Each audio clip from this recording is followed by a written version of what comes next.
Hello my dear students, आपका इस video में स्वागत है। सो आज के वीडियो में हम देखेंगे इन्वायरमेंटल स्टडीज़ का मीनिंग, स्कोप एंड इम्पोर्टेंस। हम आज की वीडियो में देखेंगे। हमने अपनी पिछली वीडियो में इन्वायरमेंटल स्टडीज़ का meaning and scope and nature के बारे में देखा था। आज के वीडियो में स्कोप एंड इम्पोर्टेंस देखेंगे।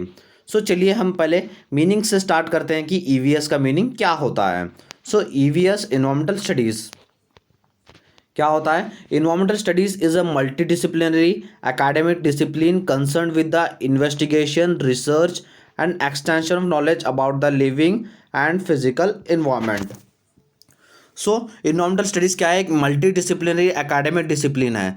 मतलब मल्टी डिसिप्लिनरी, अब जैसे मल्टी मतलब बहुत सारा डिसिप्लिन है, मतलब बहुत सारे प्रोफेशंस में काम आता है इन्वायरमेंटल स्टडीज़। आपको इसी वीडियो में समझ में आएगा कि कौन से प्रोफेशंस में काम आएगा। स्कोप में हमें वही पढ़ना है। It is concern with investigation, research and extension of knowledge. इसमें क्या होता है? इसमें इन्वेस्टिगेशन होती है, रिसर्च होता है और नॉलेज को इंक्रीज़ किया जाता है। किसके बारे में? Living and physical environment. जो लिविंग एंड जो फिजिकल इन्वायरमेंट है हमारे सराउंडिंग में, उनके बारे में स्टडी की जाती है। जैसे लिविंग ऑर्गेनिज्म में आते हैं बर्ड्स, एनिमल्स, प्लांट्स, इसके बारे में स्टडी किया जाता है। और नॉन लिविंग ऑर्गेनिज्म में लैंड, वाटर, फॉरेस्ट, डेजर्ट्स, इसके बारे में स्टडी की जाती है इन्वायरमेंटल स्टडीज़ में। अब नीचे देखते हैं। It is aids to better knowledge of environmental nature, political, technical, economic, social and cultural events. ये सिर्फ लिविंग और नॉन लिविंग ऑर्गेनिज्म के बारे में स्टडी नहीं होती, इसमें और स्टडी होती है पॉलिटिकल के बारे में, टेक्निकल के बारे में, economic, social and cultural events के बारे में भी इसमें स्टडी होती है इन्वायरमेंटल स्टडीज़ में। ये हो गया अपना मीनिंग। अब हम देखेंगे स्कोप। मैं आपको 6 स्कोप बताऊंगा और 6 इंपॉर्टेंस बताऊंगा। चलिए एक एक से डिस्कस करते हैं। फर्स्ट है industries. Industries need to show compliance against है number of environmental norms. Industries को क्या है? अब जैसे बहुत ही सारे इन्वायरमेंटल नॉर्म्स रहते हैं। इन्वायरमेंटल नॉर्म्स मतलब जो भी इन्वायरमेंट को नुकसान देने वाले चीज़ें रहते हैं उसको इंडस्ट्रीज को देखना होगा। Hence, environmental experts are needed to guide the industries for adopting clean technologies, controlling pollution, disposing the wastes, and carrying out environmental audit. जो भी इन्वायरमेंटल एक्सपर्ट्स रहते हैं, इन्वायरमेंट के जो एक्सपर्ट रहते हैं इंडस्ट्रीज़ में ये भी रहा जाता है। इंडस्ट्रीज़ में कुछ एक्सपर्ट रहते हैं, उसमें एक एक्सपर्ट रहता है इन्वायरमेंट एक्सपर्ट।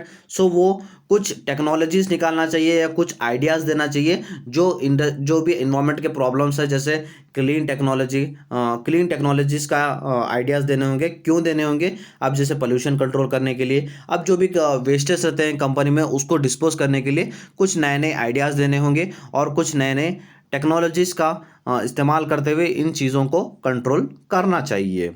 ये था हमारा फर्स्ट स्कोप, इंडस्ट्रीज।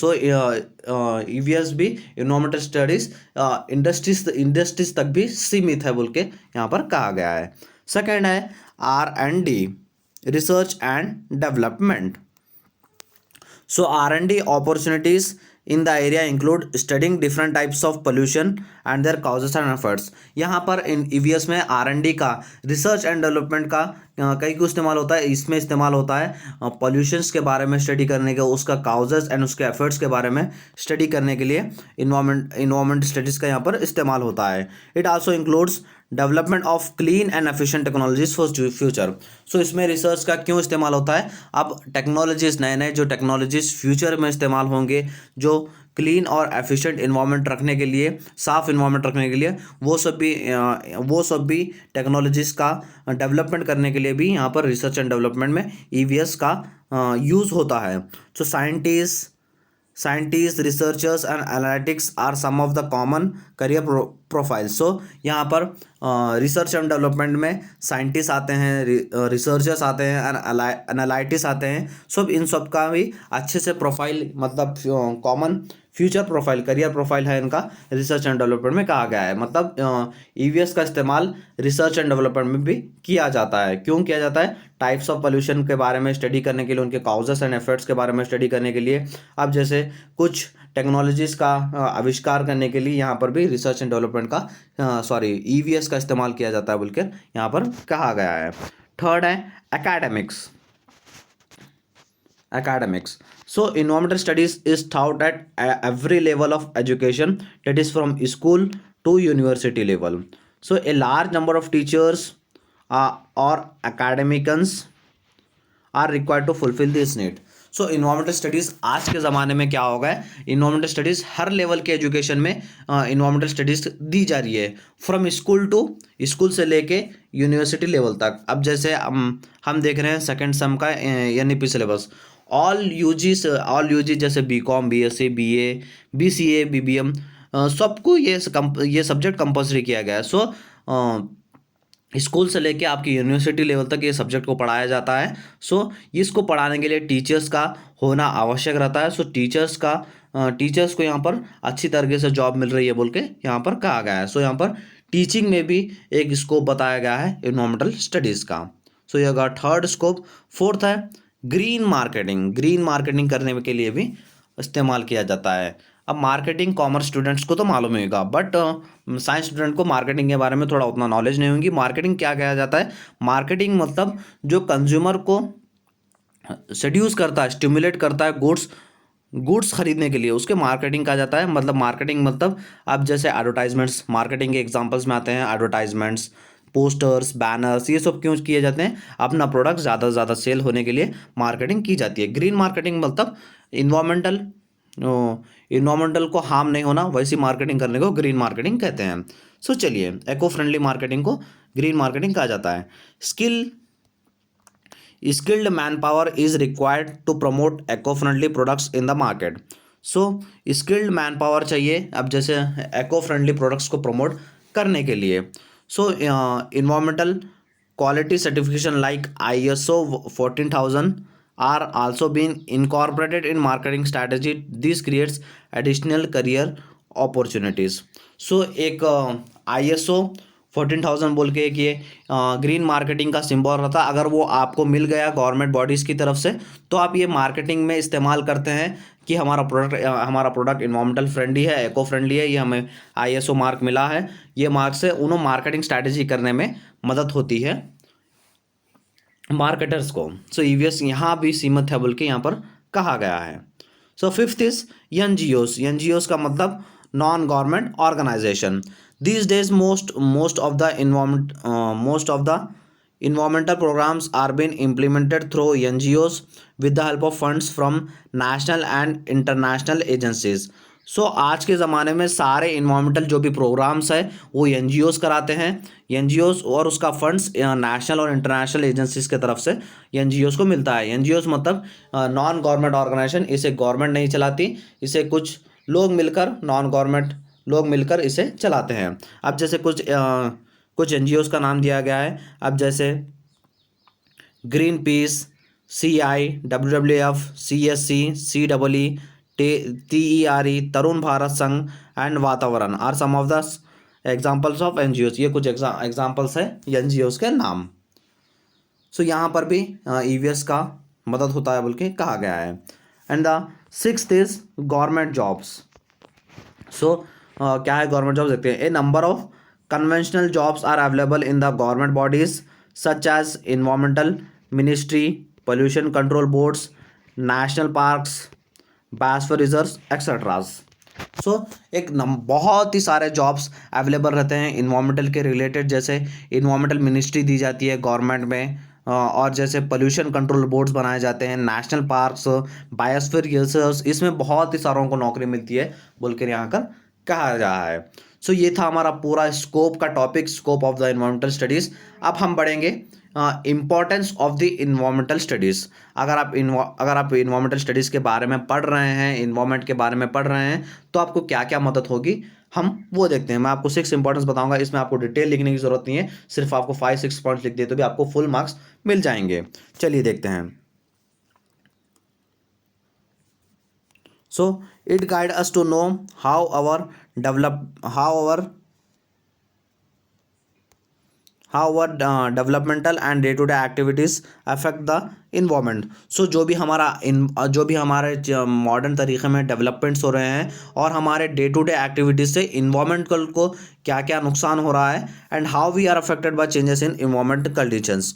सो जो भी इन्वायरमेंटल के कंडीशन जैसे इन्वायरमेंटल क्लाइमेट्स चेंज होते हैं उससे हमें क्या इफेक्ट होता है और हमारे चीज़ों से इन्वायरमेंट को क्या इफेक्ट होता है, वो सब स्टडी करने के लिए ईवीएस का इस्तेमाल किया जाता है।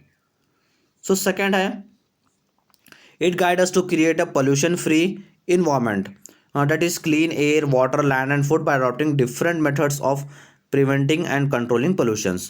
so ये मदद करता है कंट्रोलिंग आप जैसे कुछ मेथड्स आते हैं कंट्रोल पोल्यूशन कंट्रोल करने के लिए। सो उस मेथड्स वो इन्वायरमेंटल स्टडीज़ में पढ़ाए जाते हैं। सो आपको अगर वो मालूम रहेगा को कैसे तरह से पोल्यूशन को कंट्रोल किया जाता है, सो उससे आप अपने पोल्यूशन जो भी आपसे हो रहा है उससे आप कंट्रोल कर सकते हैं। सो ये पोल्यूशन कंट्रोल करने में भी ईवीएस मदद करता है। एंड द थर्ड क्या है देखते हैं, it guide us to utilise our natural resources such as water, forest, minerals and fossil fuels in efficient manner, that is maximum utility and minimum wastage by adopting conservation and recycling strategies। सो जो भी हमारे natural resources है उसको अच्छी तरीके से इस्तेमाल करने के लिए ईवीएस हमें मदद करता है। अब जैसे नेचुरल रिसोर्सेस है water, forest, minerals, fossil fuels, ये कुछ नेचुरल रिसोर्सेस है, इसका मैक्सिमम से मैक्सिमम यूज़ करने के लिए ईवीएस मदद करता है। और मिनिमम वेस्ट जो भी वेस्टेज हमारे से होता है यदि ये लैंड्स को फॉरेस्ट को, सो उससे हमें कम करने के लिए अब जैसे कुछ टूल्स है रिसाइकलिंग स्ट्रैटेजीज उसका मदद करते हुए हम इसको कंट्रोल कर सकते हैं बोल के ईवीएस यहाँ पर मदद करता है। And the fourth is it guide common people to live an eco-friendly lifestyle by adopting the above three features, that is knowing environmental implication of one activities, preventing and controlling pollutions and utilizing the resources effectively in day to day activities। सो ये एक common people रहते हैं society में उनको एको friendly रहने के लिए मदद करता है। जैसे हमने जैसे ऊपर के 3 इंपॉर्टेंस पढ़े, अब जैसे क्या क्या पढ़े, अगर हमें मालूम रह गया कि हमारे से क्या क्या उनको इन्वायरमेंट को हार्म हो रहा है और जो हमें अगर पोल्यूशन कंट्रोल करने के टूल्स मालूम हो गए और जो भी नेचुरल रिसोर्सेस है उनको अच्छा तरीके से मालूम होगा, तो एक बंदा एक कॉमन पीपल अच्छी लाइफ एको फ्रेंडली लाइफ जी सकता है इन्वायरमेंट में बोल के यहाँ पर कहा रहा है। And the fifth is it guides industries to operate in a eco friendly mode by adopting clean and efficient technologies and installing pollution control systems। सो जो भी इंडस्ट्रीज रहते हैं सबसे ज़्यादा इन्वायरमेंट को लॉस या होता है इंडस्ट्रीज़ की तरफ से अब आज के मॉडर्न ज़माने में। सो इंडस्ट्रीज़ को ये जो ऑपरेट करने के लिए और एको फ्रेंडली ऑपरेट करने के लिए मदद करता है, क्लीन टेक्नोलॉजीज़ या एफिशिएंट टेक्नोलॉजीज़ का इस्तेमाल करने के लिए और एको फ्रेंडली चलाने के लिए मदद करता है। और जो भी पोल्यूशन इनकी तरफ से इंडस्ट्रीज़ की तरफ से इन्वायरमेंट को होता है, सो उसको कंट्रोल करने के लिए भी ये मदद करता है इन्वायरमेंटल स्टडीज़। सो लास्ट हमारा टॉपिक है, लास्ट इंपॉर्टेंस है, it guide us to solve complex global environmental problems such as climate change, ozone layer depletion, desertification and energy crisis by using different interdisciplinary tools and approaches. अब ये जैसे बड़े global problems है उसको भी solve करने के लिए मदद करता है। जैसे बड़े ग्लोबल प्रॉब्लम्स है क्लाइमेट चेंज, ओजोन लेयर डिप्लीशंस और डिसर्टिफिकेशन जैसे बड़े बड़े प्रॉब्लम्स को भी सॉल्व करने के लिए मदद करता है ईवीएस अपने टूल्स एंड अप्रोचेस के तहत। सो ये था हमारा आज का video, meaning, scope and importance. I hope आपको ये वीडियो अच्छा लगा होगा। वीडियो अच्छा लगा तो वीडियो को लाइक कर दीजिए और चैनल को भी सब्सक्राइब कर लीजिए। मैं BCom second sem NEP syllabus BCom BSc जो भी बीए बीबीएम का जो भी इन्वायरमेंटल सिलेबस है वो मैं स्टार्ट कर दिया हूँ। सो ऐसे मेरी वीडियोस आते रहेंगे सिलेबस कंप्लीट हुए तक। सो चैनल को सब्सक्राइब कर लीजिएगा। Thank you so much for watching my video.